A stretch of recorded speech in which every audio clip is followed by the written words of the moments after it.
السلام علیکم اللہ یار صاحب، کیا حال چال ہے؟ وعلیکم السلام، وعلیکم السلام، اللہ تعالیٰ آپ کو سلامتی دے۔ اچھا اللہ یار صاحب، میں نے ابھی آپ کی ڈبیٹ دیکھی ہے وہ عقیدہ توحید کے حوالے سے، تو جی مجھے جی مطلب کہ بہت مطلب کہ خوشی ہوئی ہے، اور میرا ایک پرسپیکٹیو ہی پورا مطلب چینج ہو گیا۔ تو ساتھ جی ساتھ جیسے ہی میں آپ کا وہ دیکھ رہا تھا نا، ڈبیٹ دیکھ رہا تھا، ساتھ ساتھ میں نے یوٹیوب پہ مطلب تھوڑا سرچ وغیرہ کر رہا تھا کہ آپ کے جو شیعہ علماء ہیں، جو ہمارے معتبر شیعہ علماء ہیں، ان کے حوالے سے ان کو میں جی دیکھ رہا تھا، تو بار بار نا وہ اپنی سپیچ کے اندر ایک چیز کو بڑا اسپیسیفک کر رہے تھے کہ ان آنکھوں سے اللہ کا دیدار نہیں ہوگا، ان آنکھوں سے اللہ کا دیدار نہیں ہوگا۔ وہ بار بار اس چیز کو اسپیسیفک مطلب اہل دشیوں کے ہاں یہ عقیدہ ہے کہ ان آنکھوں سے نہیں ہوگا، اور مطلب دل کی آنکھوں سے ہو سکتا یہ ہے دیدار۔ سالے اور شیعہ مولوی یہ صوفی ہیں اکثر، یہ اپنا توحید لیتے ہیں صوفیوں سے، یہ آپ کے شیعہ مولوی جو ہیں یہ ملعون ہیں۔ یہ شیعہ عوام کو میں سے یہ شیعہ کو شیعہ نہیں کہنا چاہیے، یہ شیعہ عوام جو انہی علماء کا پیروکار ہے۔ یہ اہل بیت علیہ السلام سے علماء توحید تو نہیں لیتے نا، بہت بڑی تعداد ان کی یہ لیتے ہیں صوفیوں سے۔ خمینی صاحب کا جی عقیدہ یہ ہے کہ اللہ کا دیدار ہوتا ہے۔ خمینی صاحب کا ایک استاد ہے، اس کا نام ہے مرزا جواد تبریزی۔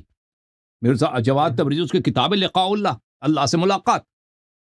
اس میں وہ یہی صوفیوں کے کہ اللہ سے ملاقات ہوگی، ملاقات ہوگی، ملاقات ثابت کرنے کی کوشش کرتا۔ تو وہ اللہ تعالیٰ کے مشاہدہ دیدار کے لائق کے قائل ہیں، وہ ان آنکھوں سے نہیں، وہ کسی یا وہ تو ان کا اصل مدعا نہیں پتہ چلتا نا، وہ اپنی جی تقیہ کی وجہ سے اپنی بات کھل کر نہیں کہتے ہیں، کہتے ہیں ملاقات ہوگی۔ اب یہ ملاقات ہوگی، یہ ان آنکھوں سے نہیں ہوگی، آنکھیں بدل جائیں گی، کس طرح ہے؟ اس طرح ہے، یا مثلا کوئی اور چیز ہے، وہ بیان نہیں کرتے۔ بہرحال یہ شیعہ مولوی حضرات یہ اس مسئلے میں بڑے گمراہ ہیں۔ اللہ تعالیٰ دیکھ، اللہ تعالیٰ کوئی مادی چیز ہے ہی نہیں، نہ اس سے ملاقات ہوگی۔ لقاء اللہ سے مراد موت ہے، جو احادیث میں آئے نا لقاء اللہ، یہ موت ہے، اور یہ مجھ سے مراد روز قیامت ہے کہ جب انسان کو حساب کتاب کے لیے لے کے جایا جائے گا۔ اللہ تعالیٰ سے کوئی ملاقات نہیں ہونی، اللہ تعالیٰ نظر آنے والی چیز ہی نہیں ہے، جو چیز نظر آئے گی جی وہ اللہ ہو ہی نہیں سکتا۔ سمجھ میں آئی نا بات آپ کو؟ ہم۔ جی اچھا، ایک اور چیز، سورۃ یونس کی آیت نمبر 26 ہے کہ اللہ تعالیٰ ہم۔ فرماتے ہیں کہ جو نیکوکار ہیں اللہ انہیں بہتر اجر دے گا اور کچھ بڑھ کے بھی دے گا۔ اس پہ جو انجینئر محمد علی مرزا کا جو مطلب کہ موقف ہے، وہ یہ کہتے ہیں کہ یہ جو کچھ بڑھ کے دینا ہے نا، یہ اللہ کا دیدار ہوگا۔ اگر اللہ نے کہہ دیا کہ میں ان کو اجر عظیم دوں گا، تو اس کے بعد کچھ بڑھ کے دینا، یہ کیا بات اور یہ شو بت کر رہا ہے؟ پرست ہے نا، یہ بت پرست ہے۔ یہ اس شخص کا عقیدہ ہے جو اللہ کو مخلوق کی طرح سمجھتا ہے، ایک بت کی طرح نا، وہ ایک بت ہے، مجسمہ ہے، یا چلتا پڑتا کوئی حیوان ہے، اس کی دیدار نصیب، وہ دیکھیں گے کہ وہ یہ ہمارا رب ہے، یہ جا رہا ہے، بھائی ادھر بیٹھا ہے، سفید کپڑے ہیں، لمبے داڑھی ہیں، پتہ نہیں کیا، کسی وہ ہوتا ہے نا کوئی بت کی طرح۔ یہ اس شخص کا عقیدہ ہے جو اللہ کا منکر ہے، جو مشرک ہے، جو بت پرست ہے۔ یہ سب، یہ مستری محمد علی مرزا یہ وہابی ہے، یہ وہابی ہے، اور یہ رؤیت کا قائل ہے، اور جسمانیت تجسیم کا قائل ہے، اور اس کا عقیدہ یہی ہے۔ یہ بالکل پکا شرک ہے، اور یہ سب مسلمانوں کے نزدیک، میں نے آج دکھایا نا، یہ سب مسلمانوں کے نزدیک جی یہ عقیدہ شرکیہ۔ اس سے ماتوریدی اشاعرہ کیسے جان چھڑاتے ہیں بھائی؟ اشاعرہ ماتوریدی رؤیت کے مسئلے میں وہ تو ان کے پاس حدیث ہے کہ اللہ نظر آئے گا نا، وہ کہتے ہیں کہ اللہ سامنے نہیں ہوگا لیکن نظر آئے گا، یعنی اللہ ہماری آنکھوں میں ایک ایسی چیز خلق کر دے گا، رؤیت خلق کر دے گا، وہ سامنے کچھ بھی نہیں ہے۔ سامنے اللہ، یعنی اللہ سامنے نہیں ہوتا، اللہ نہ سامنے نہ پیچھے نہ کسی جگہ نہیں، لیکن آپ کو نظر آئے گا۔ ان جی کا یہ عقیدہ ماتوریدیہ جی اشاعرہ کس کو، ہاں کیونکہ وہ تو ان کے بخاری نے ان کے گلے میں لعنت کی توق تو ڈال دیا نا کہ اللہ نظر آئے گا، اس سے تو جان نہیں چھڑا سکتے کہ اللہ نظر۔ اب وہ دوسری جانب سے وہ اللہ جسمی نہیں ہے، اللہ مکان پہ نہیں ہے، جہت میں نہیں ہے، ڈائریکشن میں نہیں ہے، جی تو نظر کیسے آئے گا؟ ہاں اس کے بعد ان کے لمبی لمبی کہانیاں ہیں کہ بھائی یہ جو دیکھنا ہے نا، دیکھنا اس کے لیے سامنے ہونا شرط ہی نہیں ہے، اس کے لیے سامنے ہونا شرط ہی، جی جسم شرط ہی نہیں ہے۔ ہاں اس اچھا سے پھر یہ کیا تصریح کرتے ہیں؟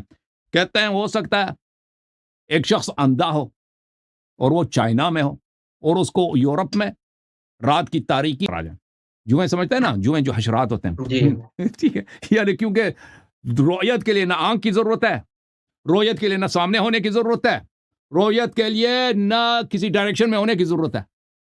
ہو سکتا ہے تم چائنا میں ہو، مشرق میں ہو، ایک شخص اندھا ہے، وہ بالکل رات کی تاریکی میں کسی کمرے میں بند ہے، یورپ میں دیکھے کس کو؟ یورپ میں دیکھے جو بالکل وہ جوئیں بھی حشرات اس کو نظر آ جائیں۔ اور جی کیا کہتے ہیں ابھی ہو سکتا ہے ہمارے سامنے یہاں جہاں ہم بیٹھے ہیں ہمارے سامنے بہت بلند بلند پہاڑیں ہوں، کراچی میں مثلا بہت کوئی ہمالیہ سے بھی بلند پہاڑ ہو جو کسی کو نظر نہیں آ رہا، اچھا کیونکہ ایک اور رویت جو ہے اچھا اللہ کا ابھی کام ہے۔ رویت کس کا کام ہے؟ جی دیکھنا کس اللہ نے اگر دکھا دیا تو نظر آ جاتا، اللہ نے نہیں دکھایا تو نظر نہیں، یعنی ہو سکتا ہے کہ آپ کراچی میں ہوں، کراچی میں ابھی تک یہ پہاڑیں کسی کو نظر نہیں آئے کہ کراچی میں ایسے پہاڑ ہوں جو کوہ ہمالیہ سے بھی بلند ہے، اس میں ایسے آبشاریں ہوں، ایسے دریا بہتی دریائیں ہوں، ندیاں ہوں، اس میں پورے رہتی ہوں، وہ کسی کو نظر نہیں آ رہا جی، یہ بالکل ممکن ہے جی، کیونکہ رویت کے اچھا لیے سامنے ہونا شرط ہی نہیں ہے جی۔ سمجھ میں آئی نا بات آپ کو؟ جی سمجھ آ گئی۔ اچھا ایک اور وہ یہ اپنی اشاعرہ کا عقیدہ ہے رویت میں۔ جی وہ اپنی ویڈیو میں وہ نا اہل تشیع کو کہہ رہے تھے پکی، وہ جو یوز کرتے ہیں ورڈ، کہہ رہے ہیں یہ اہل تشیع کو پکی ہے کہ جب ہم کہتے ہیں کہ اللہ کے ہاتھ ہیں لیکن وہ اس کیفیت کے نہیں جنہیں ہمیں جس کو ہم معلوم کر سکیں، تو وہ کہہ رہے ہیں کہ یہ اہل تشیع کو پکی ہے کہ ان سے کہو کہ هو الحی القیوم پہ یہ کیوں نہیں ڈسکس کرتے اللہ کی زندگی کے بارے میں، جب ہاتھ آتے ہیں تو کہتے ہیں کہ ہے ہی نہیں، جب زندگی آتی ہے تو یہ کہیں گے کہ بھئی وہ ہے۔ اللہ تعالیٰ یہ سمجھتا ہے، دیکھو بالکل بالکل ان کا یہ عقیدہ ہے کہ جو چیز دیکھیں، جو چیز اگر اس کے ہاتھ نہیں ہے، اس کا پیر نہیں ہے، جسم نہیں ڈالے، وہ ہوتا ہی نہیں، اس کا وجود ہی ناممکن ہے۔ یہ ابن تیمیہ اپنی مختلف کتابوں میں لکھتا ہے، ٹھیک ہے نا۔ اللہ تعالیٰ کے ہاتھ ہیں یعنی اللہ تعالیٰ قادر ہے، اللہ تعالیٰ حی ہے، اللہ تعالیٰ حیات ہے، حیات رکھتا ہے، اس کا مطلب یہ نہیں ہے کہ ہماری طرح کوئی جانور ہے، اس کا مطلب یہ ہے کہ جو چیز علم رکھتا ہے اور جو چیز اختیار رکھتا ہے، اپنے اختیار سے کرتا ہے، اپنے اختیار سے، اپنے چوائس سے نہیں کرتا، ٹھیک ہے نا۔ ترک بھی کرتا ہے اپنے اختیار سے، کرتا بھی اپنے اختیار سے، اور اس کا علم بھی ہے۔ یہ صفات صرف حی کے ہو سکتے ہیں، یہ صفات صرف حی کے ہو سکتے ہیں۔ اس کے حیات کا یہ مطلب نہیں اس کے اعضاء بھی ہیں۔ یہ صرف میرا عقیدہ نہیں، صرف شیعوں کا عقیدہ نہیں، یہ سب اہل اسلام کا عقیدہ ہے۔ سب جی اہل سنت، جتنے اہل سنت کے طوائف ہیں، اشعری، ماتوریدی، مالکی، سب مالکیوں کا، مالکی میں کوئی وہابی ہے نہیں۔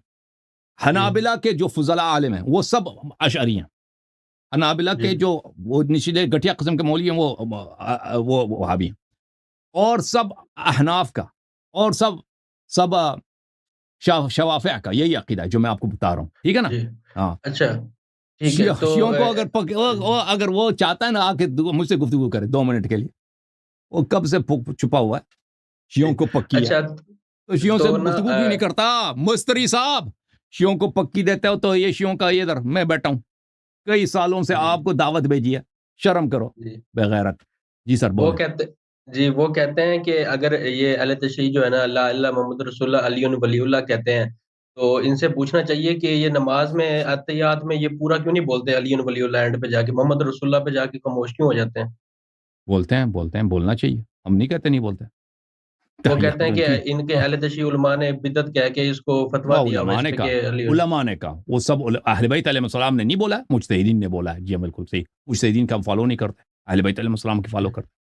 جی جی اچھا اگر اللہ یاری صاحب اگر یا علی مدد کوئی عقیدہ تھا تو مولا علی علیہ السلام ظاہری بات ہے انبیاء کے بعد فوراً اہل بیت کا نمبر آتا ہے، مطلب کہ اہل بیت سے آتے ہیں، تو ہم لوگ یا رسول اللہ مدد کیوں نہیں کہتے، یا علی مدد پہ کیوں فوکس کہنا کرتے ہیں؟ چاہیے، اور بالکل مولا علی کہنا نے چاہیے، کبھی بالکل کہنا چاہیے یا رسول اللہ۔ کتنے ہماری کتابوں میں ہیں، یا محمد یا علی یا محمد اکفیانی فإنکما کافیان وانصرانی فإنکما ناصران۔ رسول اللہ صلی اللہ علیہ وسلم سے توسل کرنا، استغاثہ کرنا بہترین کام ہے۔ امام زمانہ علیہ السلام کی حدیث میں ہے، ایک شخص تھا، اس امام زمانہ علیہ السلام نے اس کو جو دعا سکھائی ہے نا، وہ بہت مشکلات میں، شدائد میں بہت مفید ہے، اس میں یہی جملہ ہے، یا محمد یا علی یا محمد صلی اللہ علیہ وآلہ وسلم۔ ٹھیک ہے اللہ صاحب، بہت بہت شکریہ آپ کا۔ تھینک یو سر، اللہ آپ کو جزائے خیر، اللہ آپ کو عزت۔ جوم جاؤ، پرواز کرو، کیوں فخر سے سر اٹھا، کیونکہ اللہ تعالیٰ نے تمہیں انتخاب کیا، صراط حق پر صرف تم ہی، صراط ایمان پر صرف کیا، کیونکہ اللہ تعالیٰ نے تمہیں انتخاب کیا، صراط حق پر صرف تم ہی، صراط ایمان پر صرف